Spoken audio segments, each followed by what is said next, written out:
កាលពីវីដេអូមុនគឺខ្ញុំបាននិយាយទាក់ទងជាមួយនឹង Sweet Tone ដែលជា effect update ថ្មីចំនួនទី20.2 របស់ DaVinci Resolve នៅក្នុង Color Page ឥឡូវគឺខ្ញុំនឹងនិយាយទាក់ទងជាមួយនឹង effect ថ្មីមួយទៀតដែលមានឈ្មោះថា Color Tone Diffusions ឥឡូវគឺយើងបើក DaVinci Resolve ហើយយើងចូលមកក្នុង Color Page អញ្ចឹងគឺយើង select node យើងមកហើយយើងចូលទៅ effect library ហើយយើង off មកកន្លែង Resolve FX Film Emulations អញ្ចឹងទី2ហ្នឹងគឺជា Color Tone Diffusion ដែលជា effect ថ្មីនៅក្នុងការ update DaVinci Resolve 20.2 like so យើង off វាឡើងមកចូលមក node របស់យើងចឹងតើតង់ជាមួយនឹង color tone diffusions គឺជាការ diffuse light អញ្ចឹងគឺខ្ញុំនឹងធ្វើ deep dive ខ្ញុំធ្វើ detail ជូនទៅដល់អ្នកទាំងអស់គ្នាតើតង់ជាមួយនឹងការប្រើប្រាស់ color tone diffusion ហ្នឹងឯង so នៅពេលដែលយើងបើកមកដំបូងគឺយើងនឹងឃើញតើតង់ជាមួយនឹង preset អញ្ចឹងក្នុងការប្រើប្រាស់ preset គឺយើងមានច្រើនគួរសមអញ្ចឹងអរគុណទៅដល់ DaVinci Resolve ដូចគ្នាឥ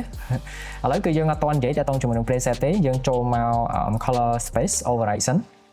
ចឹងតើតង់ជាមួយនឹង color space override ជាទូទៅគឺជា timeline color space របស់យើងចឹងបើសិនជាយើងធ្វើការនៅលើ Rec 709 Gamma 2.4 ឬក៏ Gamma A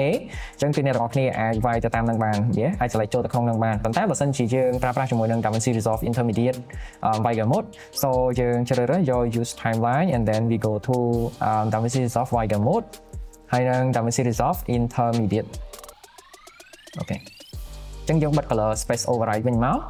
បន្ទាប់មកទៀត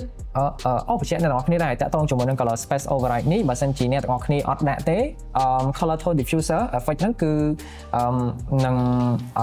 effect ទៅលើរូបភាពរបស់យើងគឺផ្សេងគ្នា right so អញ្ចឹងយើងត្រូវប្រាប់ effect ហ្នឹងថាយើង work នៅលើ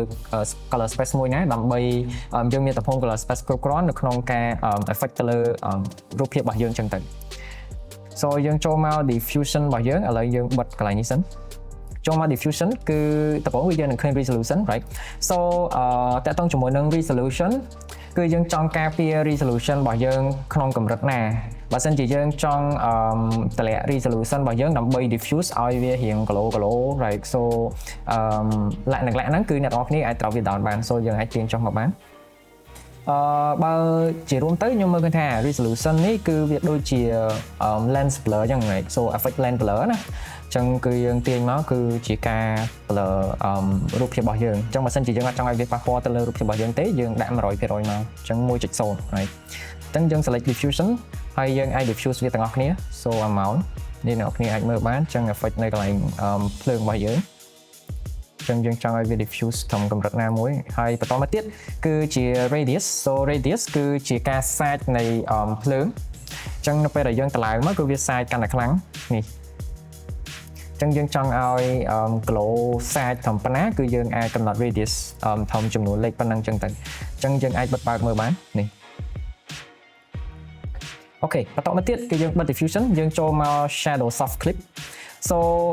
shadow soft clip ក៏ដូចជា highlight soft clip គឺជាការពារកុំឲ្យ highlight ពន្លឺ highlight ហ្នឹងគឺវា clip ហើយនឹង shadow ដែលប្រភពងងឹតរបស់យើងគឺកុំឲ្យវា clip ដូចគ្នាអញ្ចឹងយើងអាច save បាន so យើងចូលមក shadow clip បន្តមកទៀតយើងដូរ threshold មកនេះអញ្ចឹងយើងអាចមើលនៅផ្នែកខាងក្រោមនៃ waveform របស់យើងបាននេះអញ្ចឹងគឺវានឹង protect តាក់ទងជាមួយនឹង shadow របស់យើងកុំឲ្យវា clip អញ្ចឹងទៅហើយនឹង softness គឺជាការ curve កោងអីចឹងទៅហើយ so យើងអាចទាញដូចនៅពេលដែលយើងទាញ curve នឹងអញ្ចឹងខ្ញុំឧទាហរណ៍ curve ឲ្យយើងមើលមួយ like so នៅពេលដែលយើងទាញមកចេះមកយើងទាញ spline like so softness ហ្នឹងគឺជាលក្ខណៈបែបអញ្ចឹងនេះជាតម្រង់បែបអញ្ចឹងគឺវារៀងកោងមាន curve មានអីចឹងណាអញ្ចឹងយើងអាចទាញ softness ហើយយើងអាចមើលវាអញ្ចឹងទៅនេះអ្នកនរគ្នាអាចពេលដែលនេះយើងកត់កំណត់សម្គាល់កន្លែងខ្មៅនេះចាំខ្ញុំទាញឲ្យអ្នកនរគ្នាមើល so វា effect ផ្សេងគ្នានេះ so យើងអាចទាញឲ្យវារៀង soft ទៅកុំឲ្យវា clip ហើយនឹង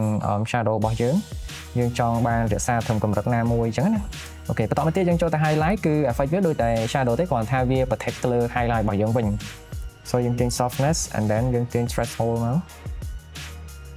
ហើយយើងបិទបើកអូខេអញ្ចឹង shadow soft clip ហើយនឹង highlight soft clip គឺមានតែប៉ុណ្្នឹងទេបន្តមកទៀតយើងចូលទៅ tone lighting ចឹងក្នុងការប្រើប្រាស់តាក់ទងជាមួយនឹង tone lighting គឺតម្រូវឲ្យអ្នកទាំងអស់គ្នាបើក intensity ឡើងរៀងខ្ពស់ right បន្តមកទៀតគឺយើងអាចប្រើតាក់ទងជាមួយនឹងវា slide green ក៏ដូចជា blue ចឹងកន្លែងនេះគឺយើងអាច protect ជាមួយនឹង image adjustment បានចឹងយើង enable មក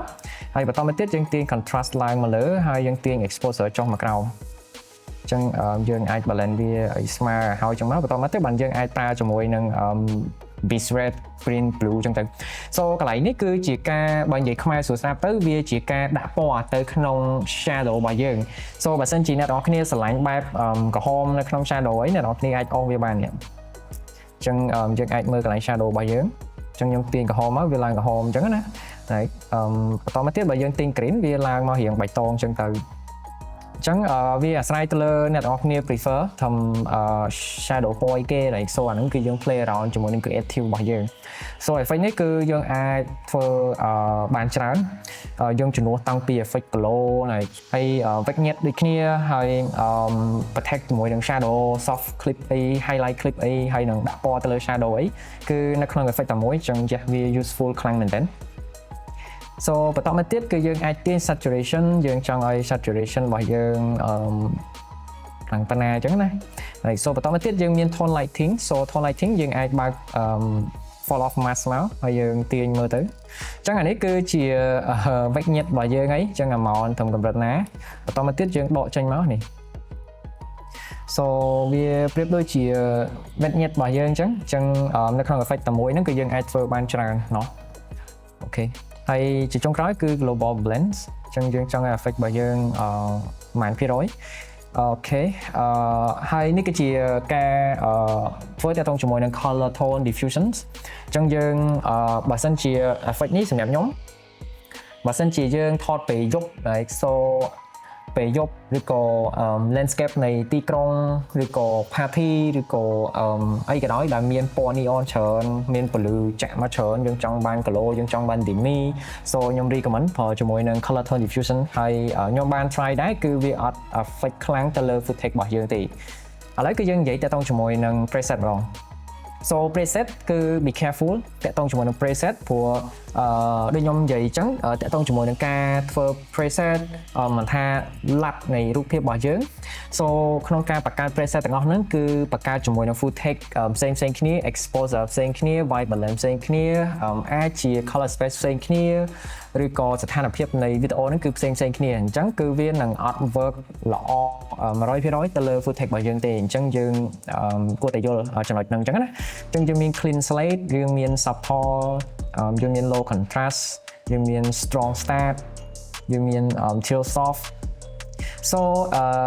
preset ទាំងអស់ហ្នឹងគឺមានចំណុចល្អមួយដែលខ្ញុំអាចឲ្យវាបានគឺជាការ select preset នៅក្នុងការចាប់ផ្ដើម Serene manual effect ហ្នឹង so ឥឡូវគឺខ្ញុំយក chill soft អញ្ចឹងនៅពេលដែលយើងចង់ diffuse គឺយើងអាច adjust diffuse បានអញ្ចឹងនេះឃើញអត់ preset ហ្នឹងគឺវាកាត់ជាមួយនឹង resolution របស់យើងឯងបើមិនជាយើងអត់ចង់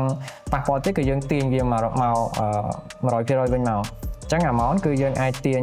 ឲ្យវាradius អីហ្នឹងគឺយើងអាចសេរីទៅតាមនឹងបានបន្ថែមទៀតអញ្ចឹងណាគ្រាន់តែយើងមាន preset goal មួយនៅក្នុងការចាប់បានធ្វើ color tone diffuser អូខេអញ្ចឹងបើសិនជាអ្នកទាំងអស់គ្នាមានចម្ងល់អាច comment នៅខាងក្រោមប្រាប់ខ្ញុំបានឬក៏អ្នកទាំងអស់គ្នាអាចឆាតមកខ្ញុំផ្ទាល់ហ្មងក៏បានដូចគ្នាអញ្ចឹងវីដេអូនេះគឺមានតែប៉ុណ្្នឹងទេជួបអ្នកទាំងអស់គ្នានៅវីដេអូក្រោយ